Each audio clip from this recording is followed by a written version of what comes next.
The overall purpose of this study is to try and help people, children in this study, to recover from their brain damage better. People wonder, can anybody recover from a brain injury? And they can. Can they do so after the injury if it was long ago? Yes, they can also. And the up-and-coming evidence shows that indeed there can be recovery years after the injury under certain circumstances. And so the purpose of our study is to try to facilitate a higher recovery by using brain stimulation in combination with some exercises for the hand. All the children who participate in the study will get constraint-induced movement therapy, which is a treatment to help improve movement of the weak side of children who have a hemiparesis or weakness of one side of the body. The children will be divided into two groups so that a portion of the children will also receive another treatment, which is the experimental part, to help see if we can enhance or make even better the improvements that result from the constraint-induced movement therapy. The appeal of this particular study is that it can provide a type of therapy that a child might not otherwise be able to access. As well, we're trying to create a therapy for the future.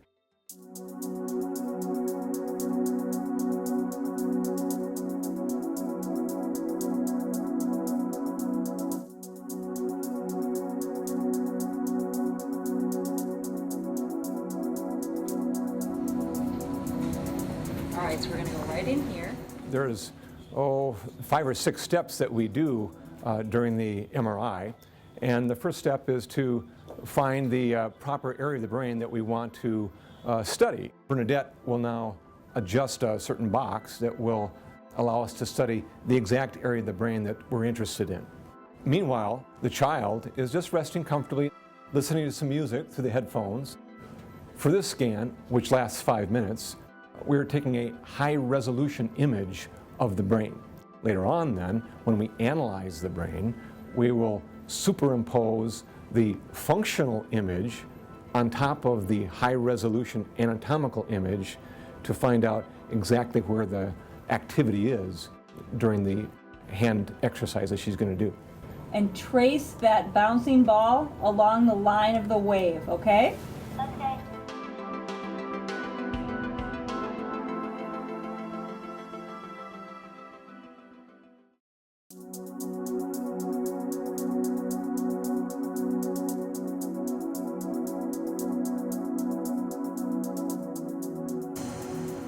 Okay, on day 2 is the second series of tests, and one of those tests is the force test, just to see how strong her finger muscles are going in the what we call the extension direction, where they open the hand.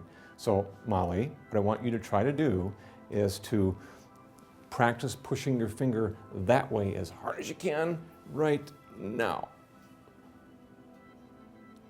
And relax. Good. We'll rest for a little bit and we'll do it again.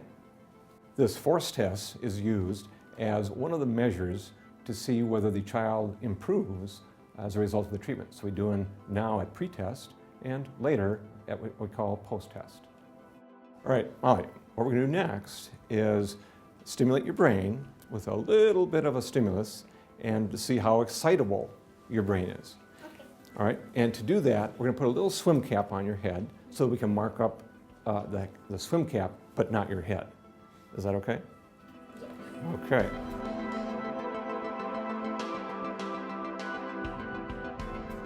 So we've applied the EMG electrodes. The next step is to do the TMS test. This is the TMS machine, and it's a device that delivers a pulse of energy to the brain through this device. I'll show you an example just on my hand, and when we press a button, we get a response, even through my sport coat. Okay, Molly, we're ready to begin, and so what we're going to do is apply this TMS to your brain, and all you're going to feel is a little tap.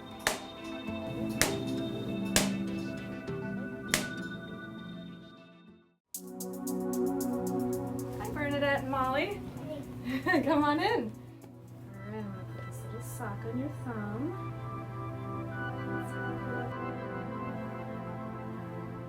So here at Gillette, we're actually doing the casting component for the constraint-induced therapy.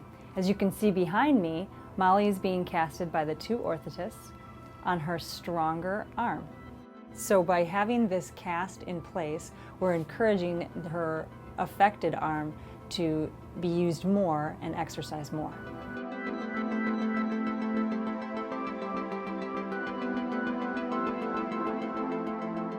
Molly is now casted and she's ready to go to the next step of testing.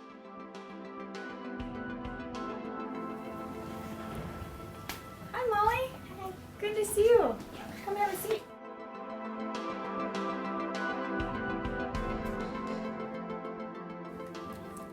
This is an example of one of the activities that you could do in constraint-induced therapy with the occupational therapists here at Gillette. Very good. Can you grab this with your pinchers? Very good. A high smiley face. Activities will be tailored to meet the needs of each specific child and their level of hand function. Oh, good reach, Molly.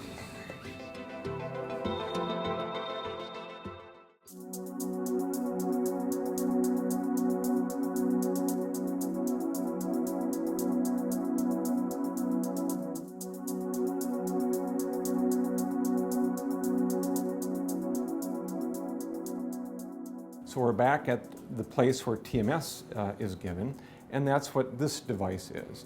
Molly, you just sit and relax. You'll feel, actually you won't even feel the tap this time. You won't feel anything. So you just lay back and relax. And here we go.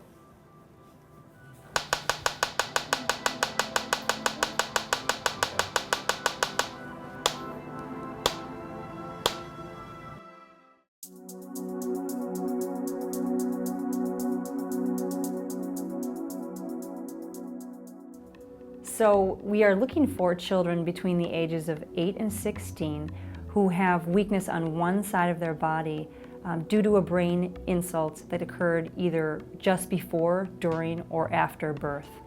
This is a unique opportunity here at the University of Minnesota because we have a team of researchers, scientists, as well as medical professionals who are coming together for the benefit of a child. The child that participates today may assist us in finding a manner of treating the broader scope of many children who have this same diagnosis.